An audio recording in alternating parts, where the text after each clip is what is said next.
Art of learning YouTube channel వీక్షిస్తున్న ప్రతి ఒక్కరికి నాకు హృదయపూర్వక నమస్కారాలు మరియు భారత రాజ్యాంగ దినోత్సవ శుభాకాంక్షలు. ఈరోజు దేశవ్యాప్తంగా భారత రాజ్యాంగ దినోత్సవాన్ని జరుపుకుంటున్నాము. అంటే 2015వ సంవత్సరం నుంచి రాజ్యాంగం అమలులోకి వచ్చిన రోజైనటువంటి నవంబర్ 26వ తేదీని అధికారికంగా రాజ్యాంగ దినోత్సవంగా జరుపుకుంటున్నాము. అందులో భాగంగానే 5వ సంవత్సరంగా ఈరోజు మనం భారత రాజ్యాంగ దినోత్సవం జరుపుకుంటున్నాం. దీని యొక్క ఆవశ్యకత ఏంటి, భారత రాజ్యాంగం దినోత్సవాన్ని నవంబర్ 26వ తేదీ ఎందుకు జరుపుకోవాలి అనే దాని గురించి కొన్ని విషయాలు తెలుసుకుందాం. బ్రిటిషర్స్ మన దేశాన్ని పరిపాలించి 1947 ఆగస్టు 15వ తారీఖున దేశాన్ని వదిలి వెళ్ళారు. ఆ రోజు మనము స్వాతంత్ర దినోత్సవంగా జరుపుకుంటున్నాం. అందుకు ముందే సుమారుగా 1 సంవత్సరం ముందు భారతదేశంలో అనేక రాజకీయ పరిమాణాలు జరిగాయి. ఆ పరిణామంలో పేరెన్నికనేది 1946 సంవత్సరంలో వచ్చినటువంటి క్యాబినెట్ మిషన్ ప్లాన్, అంటే బ్రిటిష్ క్యాబినెట్ మంత్రులతో కూడినటువంటి మంత్రుల త్రయం అంటారు. అవి వాళ్ళు ప్రతి క్లారెన్స్, ఏవి అలెగ్జాండర్, స్టెఫర్డ్ క్రిప్స్, వీళ్ళు ముగ్గురు భారతదేశంలో యొక్క రాజ్యాంగ ఏర్పాటు చేసుకోవచ్చనే కోణంలో, రాజ్యాధికారం ఇచ్చే కోణంలో అది ముఖ్యమైనటువంటి ఘట్టంగా చెప్పుకోవచ్చు. దాన్ని అనుసరించే 1946 డిసెంబర్ 9వ తేదీన మనకు రాజ్యాంగ పరిషత్ ఏర్పడింది. తాత్కాలిక అధ్యక్షుడిగా సత్యనారాయణ సిన్హాని ఎన్నుకొని మనము పరిపాలించుకునే విధంగా భారతదేశ యొక్క పరిపాలన మనకై మనమే పరిపాలించుకునే దానికోసం ఆ రాజ్యాంగాన్ని రచించుకునే కోణంలో రాజ్యాంగ పరిషత్తు 1946 డిసెంబర్ 9వ తేదీన ఏర్పడింది. అలా తాత్కాలికంగా అధ్యక్షుడు సత్యనారాయణ సిన్హా మరియు శాశ్వత అధ్యక్షుడిగా డాక్టర్ బాబు రాజేంద్ర ప్రసాద్ని ఎన్నుకున్నారు. అంటే ఒక 2 రోజుల తర్వాత 11వ తారీఖున ఇలా ఏర్పడిన దానికి మొదటిగా చెప్పుకోవాల్సింది, ఈ భారత రాజ్యాంగ రచనలో అందరికీ తెలిసిన విధంగానే డ్రాఫ్టింగ్ కమిటీ అంటే రచనా సంఘం, భారత రాజ్యాంగ రచనా సంఘం 1947 ఆగస్టు 29వ తేదీన ఏర్పడింది. అంటే స్వాతంత్ర దినం జరిగిన 14 రోజులకు తర్వాత ఈ యొక్క భారత రాజ్యాంగ రచనా సంఘం ఏర్పడింది. ఆ రచనా సంఘానికి అధ్యక్షుడిగా డాక్టర్ బిఆర్ అంబేద్కర్ గారు మరియు ఇంకొక 6 మంది ఆయనకు సహాయకులుగా రాజ్యాంగ నిపుణుల్ని నాటి ప్రభుత్వం నియమించింది. ఆ రాజ్యాంగ పరిషత్తు అనేక సమావేశాలు జరిగిన సందర్భంలో డాక్టర్ బిఆర్ అంబేద్కర్ గారి యొక్క పాత్ర అమోఘమైనది. ఆయన భారతదేశానికి భారత రాజ్యాంగ రచనకి చేసిన సేవకు గాను టిటి కృష్ణమాచారి ఏమంటారంటే, భారత రాజ్యాంగ శిల్పి, the father of Indian architect, none other than doctor BR Ambedkar garu అంటారు. ఎందుకంటే అనేక మంది రాజ్యాంగ నిపుణులను సహాయ సహకారాల కోసం 6 మందిని నియమించినా ఎవరు కూడాను అంత ఆశాజనకంగా భారత రాజ్యాంగ రచనలో డాక్టర్ బిఆర్ అంబేద్కర్ గారు సహకరించలేదని నిర్వివాదం. ఆయన పడిన తపన భారతదేశంలో నాటి పరిస్థితుల్లో ఉన్నటువంటి అనేక అనేక సమస్యలు. ఒక విధంగా చెప్పాలంటే 1947 స్వతంత్రం వచ్చిన తర్వాత అనేక సంస్థానాలు ప్రిన్సిపల్ స్టేట్స్ భారతదేశంలో విలీనం అయ్యేదానికి అనుకూలించాల. అంటే నాటి బ్రిటిష్ ప్రభుత్వం choice is their own choice అన్నట్టుగా ఇచ్చేసింది ఆ ప్రిన్సిపల్ స్టేట్స్కి. వాళ్ళు అనేక మంది అనేక విధాలుగా చిన్న చిన్న దగ్గర దగ్గర 562 సంస్థానాలు ఉంటే అందులో మచ్చుకు కొన్ని మాత్రమే పెద్దవి, మిగతాయని 430కి పైనగా ఉన్నటువంటి సంస్థానాలు చాలా చాలా చిన్నవి. ఆ సంస్థానాలు అన్నీ కూడాను భారతదేశంలో విలీనం అయ్యేదానికి 1930స్లోనే డాక్టర్ బిఆర్ అంబేద్కర్ గారు యొక్క సూచనల మేరకు భారతదేశంలో అన్నీ విలీనం అయ్యాయి. స్వాతంత్రం వచ్చిన తర్వాత నాటి హోమ్ మినిస్టర్ అయినటువంటి సర్దార్ వల్లభాయ్ పటేల్ గారు కొన్నిటిని మాత్రం భారత దేశంలో విలీనం అయ్యేదానికి సన్నద్ధమయ్యారు. కానీ ఆ సన్నద్ధమయ్యే చర్యల్లో మొట్టమొదటిగా చెప్పుకోవాల్సింది హైదరాబాద్ పైన భారత సైన్యం తిరుగుబాటు చేసి హైదరాబాదుని భారతదేశంలో విలీనం చేసేటువంటి ఆపరేషన్లో దాన్ని నిష్ణాతుడైనటువంటి రాజ్యాంగ నిపుణుడు, రాజకీయ కోవిదులైనటువంటి డాక్టర్ బిఆర్ అంబేద్కర్ గారు దాన్ని సైనిక చర్యగా చూడొద్దు, పోలీస్ చర్యగానే చూడాలి అనేది. అంటే భారతదేశం స్వతంత్రం పొందిన వెంటనే సైనిక విధానము, సైనిక చర్య అని ఉండకూడదనేది చాలా చాలా గొప్పమైనటువంటి నిర్ణయం. అప్పటి నుంచి ఇప్పటి వరకు భారతదేశంలో సైనిక తిరుగుబాటు ఎప్పుడూ జరగలేదు సివిలియన్ పైన. కాబట్టి అంత నేర్పరి విధానంతో స్వాతంత్రం వచ్చినటువంటి 1-2 నెలల్లోనే ఆ యొక్క ఆపరేషన్ హైదరాబాద్ సంస్థానం జరిగిన ఆపరేషన్ని పోలీసు యాక్షన్గా ఇప్పటికీ లిఖించబడిందంటే భారత ప్రభుత్వం ఆ న్యాయ కోవిదుని యొక్క మాటలు విని సైనిక చర్యగా కాకుండా పోలీస్ చర్యగా చరిత్ర పుటల్లోకి ఎక్కింది. అదే ఇప్పుడు యొక్క భారత యొక్క కీర్తి పతాకాన్ని నింపేదానికి మొట్టమొదటి ఘట్టంగా చెప్పుకుంటారు. అలాంటి ఎన్నో ఎన్నో మచ్చుకి ఆయన మేధస్సు నుంచి జాలువారినటువంటి మహోన్నతమైనటువంటి సమోన్నతమైనటువంటి గ్రంథమే భారత రాజ్యాంగం. నాటి పరిస్థితుల్లో భారతీయులు అప్పుడున్నటువంటి 32 కోట్ల మంది జనాభా, 34% కంటే తక్కువ కలిగినటువంటి లిటరసీ రేటు, అనేక వైవిధ్యంతో కూడుకున్నటువంటి భారతీయ సమాజాన్ని ఒక త్రాటిపైకి తెచ్చి భారత రాజ్యాంగాన్ని లిఖించారు. ఇందులో ముఖ్యంగా అందరూ చెప్పుకున్నట్టే 3 విభాగాలు ఉంటాయి. వాటిలో 1 శాసన విభాగం, 2 కార్యనిర్వాహక విభాగం, 3 న్యాయ విభాగం. ఈ 3 వ్యవస్థలు ఏ దేశానికైనా పట్టుకొమ్మలు. వీటిపైనే ప్రజలకి జరిగేటువంటి బాగోగులన్నీ దీనిపైన ఆధారపడి ఉంటాయి. ఏ దేశంలో, ప్రజాస్వామ్య దేశంలో, ఏ దేశంలో అయినా కూడా అందులో ఒకదానిపైన ఒకటి డిపెండెన్సీ, ఒకదానిపైన ఒకటి ఆధారపడే విధంగా, ఒకటి తప్పు చేస్తే రెండోది ఏ విధంగా సరిదిద్దాలి, రెండోది తప్పు చేస్తే మూడోది ఏ విధంగా సరిదిద్దాలి అనే విధంగా మూడోది వ్యాఖ్యానించాలంటే దానికి ఆధారభూతమైనది ఏంటి అంటే అది భారత రాజ్యాంగం.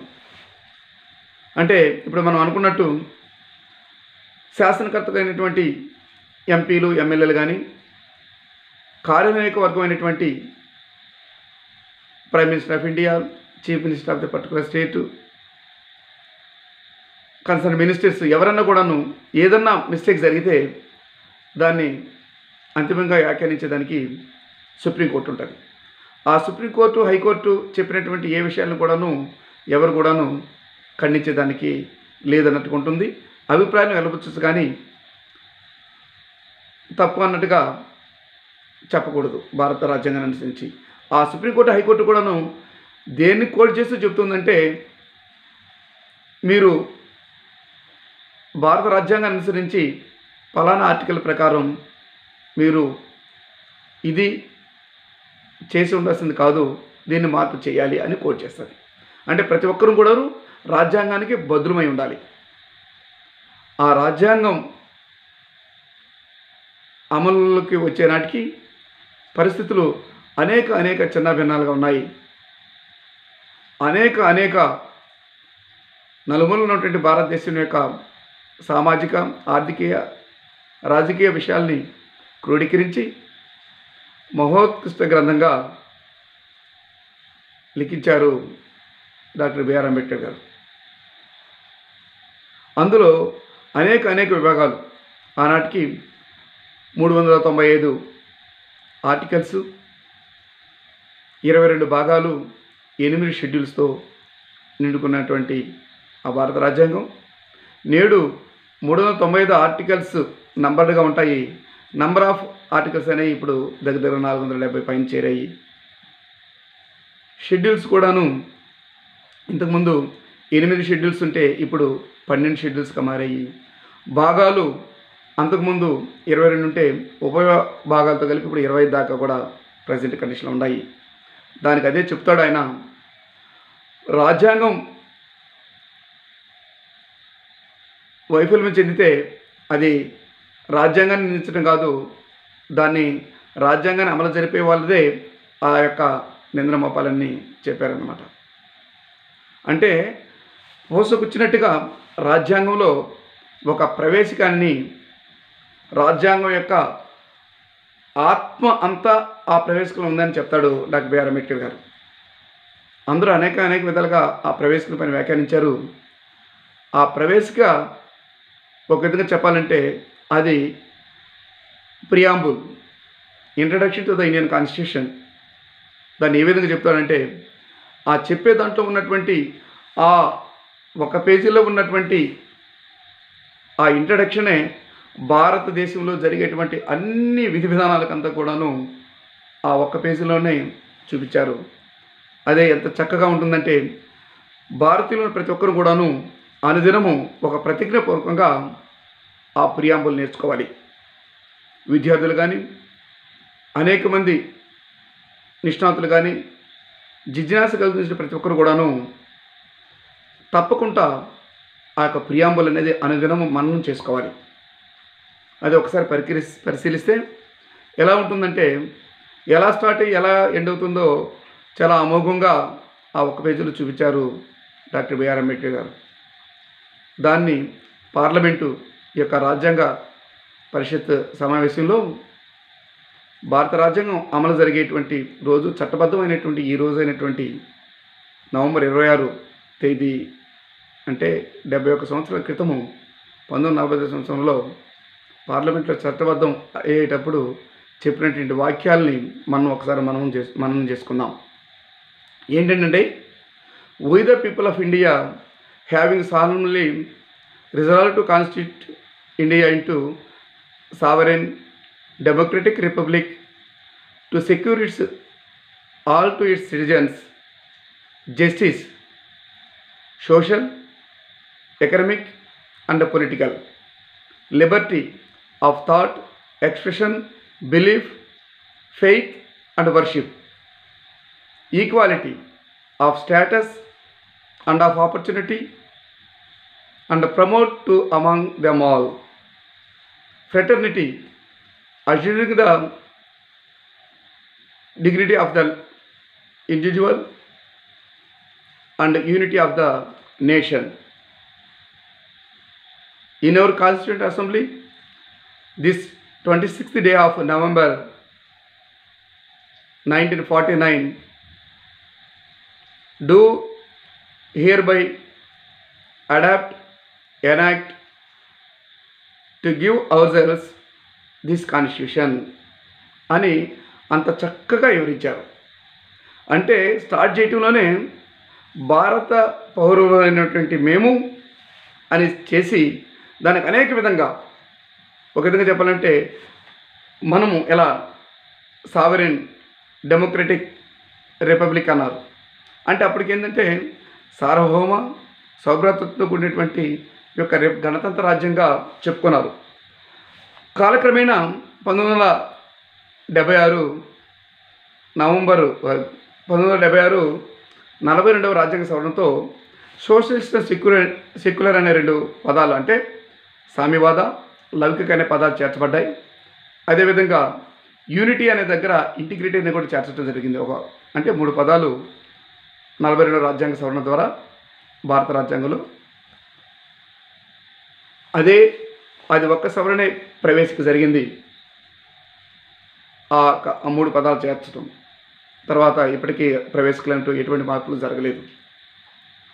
ప్రవేశిక అంటేనే అనేక విధాలుగా వ్యాఖ్యానించారు.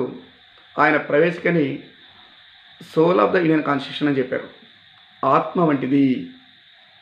ఈ ఆత్మని మనము వంచుకోకూడదు. అంటే అందులో పెట్టినటువంటి ప్రతి దానికి వివరణ ఇచ్చేటట్టుగా అనేక విధాలుగా పొందుపరిచారు. అందులో ఎక్కడి నుంచి స్టార్ట్ చేశారంటే సిటిజన్షిప్ కాడి నుంచి భాష వరకు, అంటే ప్రధానంగా చెప్పుకునేటువంటిది ఈ యొక్క పౌరసత్వము, తర్వాత ముఖ్యంగా చెప్పుకోవాల్సింది ప్రాథమిక హక్కులు, ఆదేశిక సూత్రాలు, ప్రాథమిక విధులు. అక్కడి నుంచి అనేక విధానమైనటువంటి గవర్నమెంట్ సిస్టమ్ ఆఫ్ గవర్నమెంట్స్, ఇంకా different constitutional bodies, statutory bodies, ఇలా అనేక విధాలుగా అంటే పౌరులకి హక్కులు ఇవ్వాలి, హక్కులే కాకుండాను బాధ్యతలు కూడా ఇవ్వాలి అనే కోణంలో ఈ యొక్క ప్రాథమిక విధులు అనేవి అది కూడాను 1976 సంవత్సరంలో జరిగింది. ఆ విధులు అనేది స్వరణ్ సింగ్ కమిషన్ ఆధ్వర్యంలో ముఖ్యంగా ప్రాథమిక హక్కులు, ఆదేశిక సూత్రాలు. ప్రాథమికలు అనేది వ్యక్తి గౌరవాన్ని కాపాడి వాటిలో ఎటువంటి భంగం కలిగినా నేరుగా హైకోర్టు, సుప్రీంకోర్టుకి వెళ్ళొచ్చు. అదే ఆదేశ సూత్రాలు అంటే ప్రభుత్వము చేయాల్సింది ఏంటి అంటే ఆదేశ సూత్రాలు ఒక విధంగా ఆదేశ సూత్రాలు చెప్పినటువంటివి నెరవేర్చకపోతే వాటికి కోర్టులు వాటిపైన యాక్షన్ తీసుకునేట్టు ఉండదు. కానీ ప్రాథమిక హక్కులకి ఎటువంటి భంగం కలిగినా సుప్రీంకోర్టు, హైకోర్టులే రంగంలోకి దిగుతాయి. అంటే ఎంత అమోఘంగా వ్యక్తి గౌరవాన్ని, బాధ్యతలను మరియు వ్యక్తి శ్రేయోరాజ్య స్థాపనకి ఉండాల్సినటువంటి అనేకమైనటువంటి మార్గదర్శకాలను భారత రాజ్యాంగంలో పొందుపరిచారు. అంటే ఒక విధంగా చెప్పాలంటే అనేక దేశాల్లో కొద్దిమందికి మాత్రమే ఉన్నటువంటి ఓటు హక్కుని మొట్టమొదటి అనేక మంది బ్యూరోక్రాట్స్కి ఇవ్వాలని, రకరకాల సంస్థానాధీశులకు ఇవ్వాలని, అనేక విధాలుగా చదువుకున్న వాళ్ళకి ఇవ్వాలని ఓటు హక్కునని చెప్పినటువంటి అనేక మంది నిష్ణాతులను కూడాను కాదని 21 సంవత్సరాలు నిండిన ప్రతి భారతీయ పౌరుడికి లింగ భేదంతో కానీ, వర్గ భేదంతో కానీ, కుల మత ప్రాంత భేదాలతో సంబంధం లేకుండా 21 సంవత్సరాలు నిండిన ప్రతి ఒక్కరు కూడాను ఓటు హక్కు కల్పించాలని ఒక మహా ఆయుధాన్ని ఇచ్చి భారత ప్రజాస్వామ్యానికి ఒక వజ్రాయుధాన్ని అందించినట్టయింది. ఆ ఓటు హక్కుతోనే ప్రజలు భారతదేశంలో గౌరవింపబడుతున్నారు. ఆ ఓటు హక్కుతోనే అనేక ప్రాంతాలు అభివృద్ధి చెందుతున్నాయి. ఆ ఓటు హక్కుతోనే అనేక విద్య, ఉద్యోగ, ఉపాధి మార్గాలు ప్రజలకు అందుతున్నాయి. అంటే ఎంతో దూరదృష్టితో ఆలోచించి అనేక విధాలుగా ఇలాంటివి చేర్చారు. అదేవిధంగా సమానత్వం, హక్కులు కలిగించినటువంటిది ఏంది కూడా అనేక సమానత్వాలు మనం ప్రియాంబులు చెప్పుకున్నట్టుగానే సమానత్వాలంటే విద్య, ఉద్యోగ మరియు ఫెయిత్లో కూడాను దర్ ఓన్ అంటే సెక్యులర్ కంట్రీగా చెప్పటం అంటే ఏ మతాన్ని ప్రోత్సహించదు, ఏ మతాన్ని తోలనాడదు. భారత రాజ్యాంగం ప్రకారం వాళ్ళ సొంత నిర్ణయాల ప్రకారము దేన్నన్నా తీసుకోవచ్చు, దేన్నన్నా వదిలేయవచ్చు. అనేక విధాలుగా ఇది పర్టికులర్గా అన్నట్టు రాజ్యం కూడాను పలానా మతపరంగా జరగదు, రాజ్యాంగబద్ధంగానే జరుగుతుంటుంది.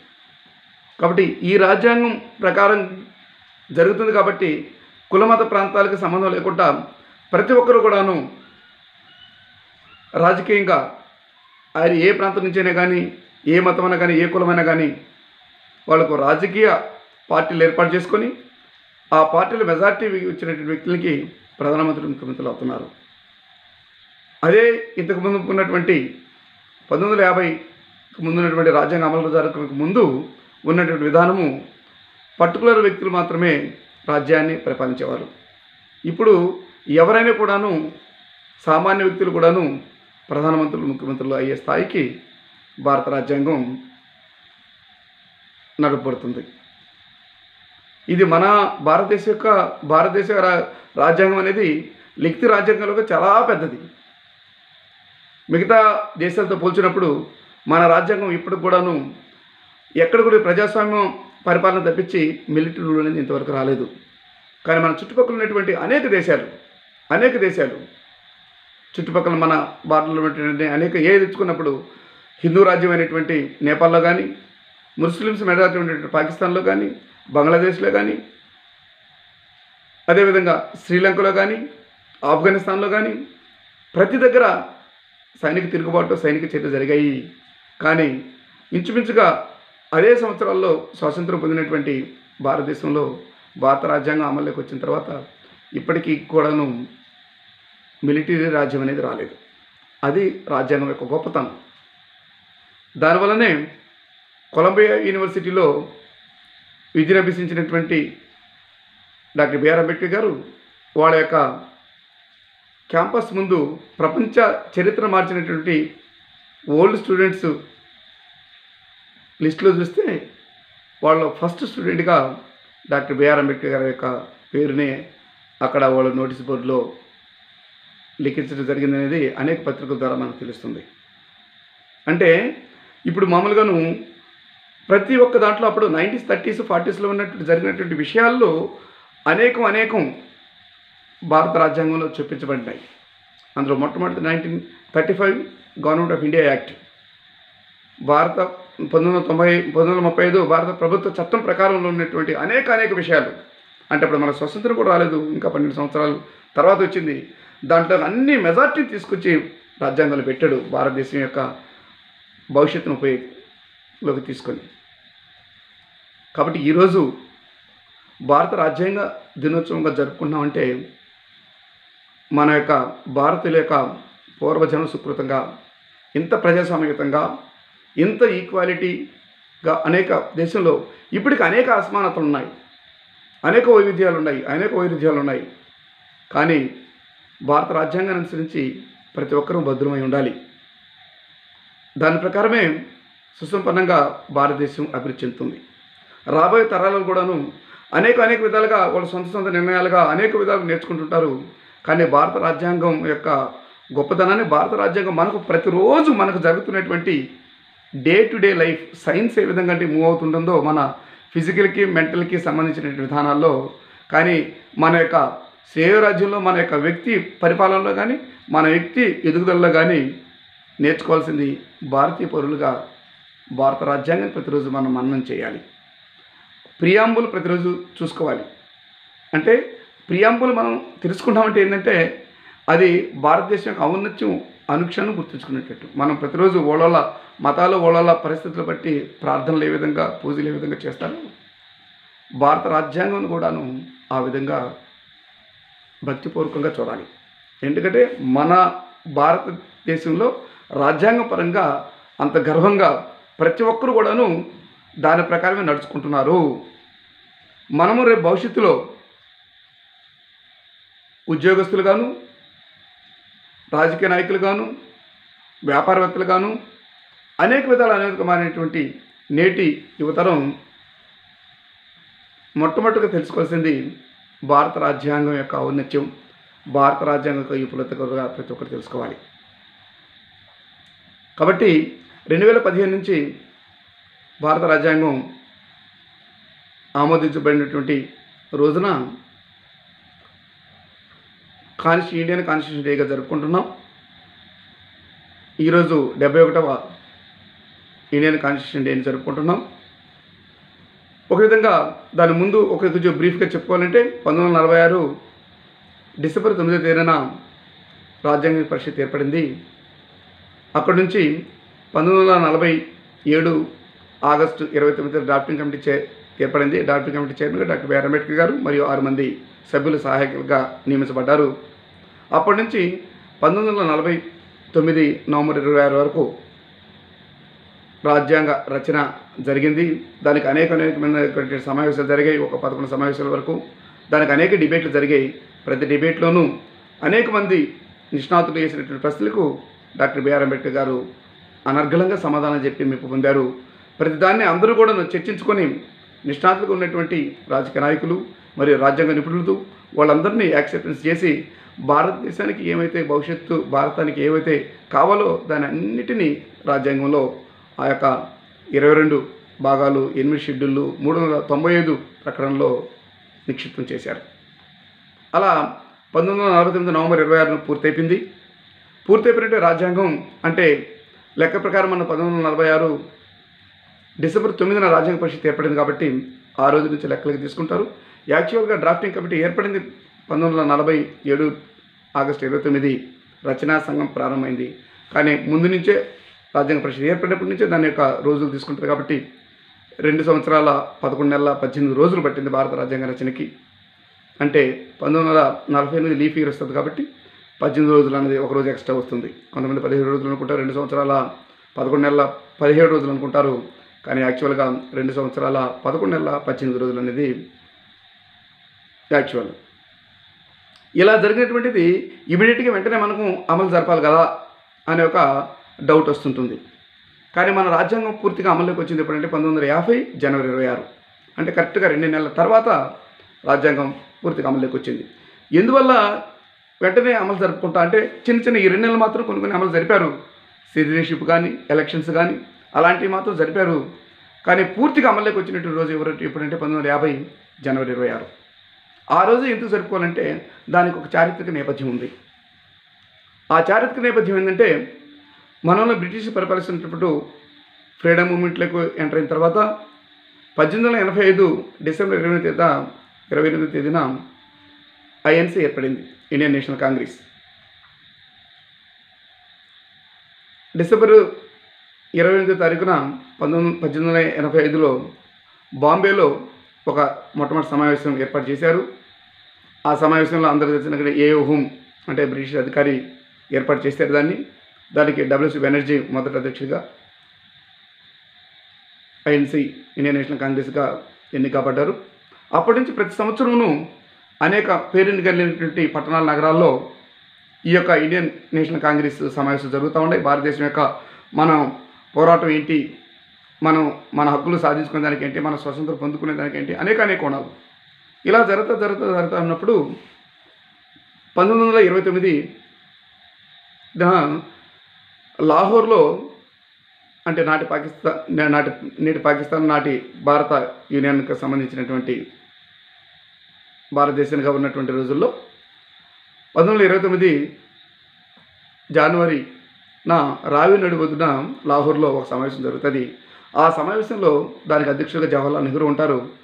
ఆయన ఒక తీర్మానం చేస్తారు, మనకు బ్రిటిషర్స్ ఇచ్చేది ఏంటి, మనం ఈరోజు సంపూర్ణ స్వాతంత్రం పొందాం, పూర్ణ స్వరాజ్యం మనకు ఈరోజు పూర్ణ స్వరాజ్యం వచ్చింది కాబట్టి ప్రతి నెల జనవరి 26వ తారీఖున ప్రతి సంవత్సరం అంటే రాబోయే 1930 సంవత్సరం నుంచి జనవరి 26వ తేదీ నుంచి మనం ప్రతి సంవత్సరం కూడాను సంపూర్ణ పూర్ణ స్వాతంత్రం సంపూర్ణ స్వరాజ్యం వచ్చిందనుకుంటే ఒక వేడుకలు జరుపుకుందాం అనే విధంగా ఒక